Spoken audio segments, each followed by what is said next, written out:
Am I bad for bringing my Sil's wallet to the restaurant when she conveniently always forgets it? My sister-in-law Amy always comes to visit from out of town.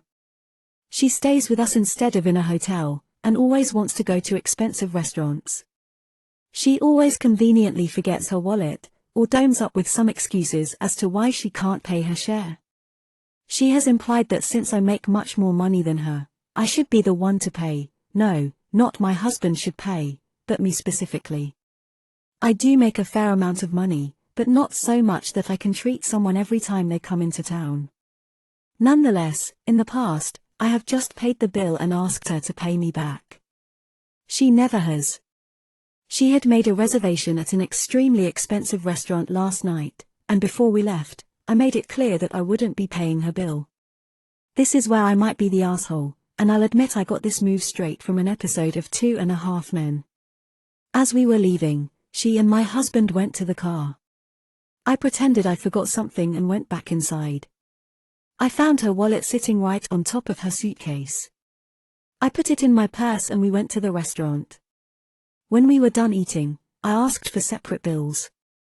She said no, we need one bill because she forgot her wallet again. I reached into my purse and said, "This wallet?" She was extremely furious. She said that I should not have touched or grabbed her wallet. So am I the bad one for taking her wallet and bringing it to the restaurant? Am I bad for pretending to get fired when customers get a temper with me? I am a high schooler with a weekend job at a coffee shop. My co-workers who work weekends are: James, the owner's son, goes to my school. He's a shift manager, but it's not a real formal thing, he's a friendly guy. Danielle, a college student who sometimes works weekends too. So sometimes customers will come in and just be angry about such little stuff. Like literally blow up about nothing. I dunno if they're in a bad mood already and looking for someone to take it out on or what, but it's a lot. Like how sad you have to be a grown man taking your anger out on high school and college kids. So James and I were joking about having a little fun with them and hopefully getting them off our backs. So one day I was at work and some guy was having a temper about how we don't make the coffee hot enough. Which I couldn't do a thing about because I gave it to him right out of the machine. So James came in and was like, "Sir, is there a problem here?" And the guy started ranting at him too. So he was just like, "OP, this is unacceptable, you're fired." I started acting really sad, like, "No, please don't fire me, my family needs the money, I need this job, please." And he played up being a hard ass, telling me to take off my apron and leave. The angry guy started to backtrack, like it isn't that big of a problem, you don't need to fire her over it. I didn't mean it, and James was like, "No, we pride ourselves on the best customer service." Of course, after all that drama I still had my job, we were just acting. And we've done it a couple of times. Whenever a customer will lose their temper at Danielle or me, James will storm in and fire us. And almost every time, the person who had come in angry will apologize and say that they didn't mean it. It's kind of satisfying, making people realize their actions might actually have consequences. Anyway, I was telling my friends from school about this and a few of them thought it was a mean prank, to let someone go away thinking they'd gotten someone who desperately needs the money fired. So, am I the bad guy here? Am I cruel for not being excited about the birth of my sister's 5th child? My sister just had her 5th kid. For the entire pregnancy and birth itself, I have not felt genuinely excited for her, or for myself to meet a new niece. Some context: I have 2 young kids. I have another sister as well who has 2 young kids. All these cousins are around the same ages, so there is definitely a feeling of this is a lot of kids in the family and the novelty of babies is wearing off. Also, because of the pandemic, I haven't been able to see my sisters and their families hardly at all in the last couple of years, so I feel extra distant from them. Also, I know my sister was not very excited about this pregnancy herself, because she's exhausted from already having 4 small children and the idea of another baby is stressing her out. She had severe postpartum depression after her 2nd kid and almost committed suicide.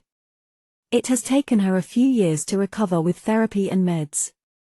I've always been extremely worried for her every time she has another baby that her depression might come back. But still, I feel like an asshole for being so meh about her new baby.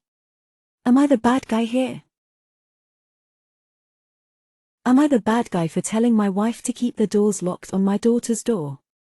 My brother-in-law, we'll call him Sammy, lost his home shortly after his divorce 10 months ago. He moved in with us and brought his twin daughters, Olivia and Sloane, both 18 years old, with him a couple of months ago. His sister, who is my wife, and I have one daughter called Zoe, who is 16 years old. Zoe and her cousins aren't close but get along fine. Olivia and Sloane have no respect for Zoe's privacy, none. They used to walk into her room and take everything they get their hands on. Makeup, phone accessories, clothes, school laptop, etc. Zoe complained a lot, and I've already asked the girls to respect Zoe's privacy and stop taking things. My wife and Sammy saw no issue with this. After all, they're girls and this typical teenage girl's behavior. I completely disagreed.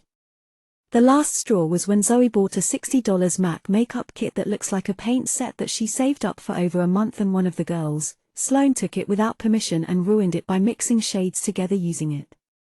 Don't know much about makeup, but that's what Zoe said when she found the kit on her bed and was crying. I told my wife and she said she'd ask Sloane to apologize, but I got Zoe a lock after I found she was moving valuable belongings out of the house because of this incident.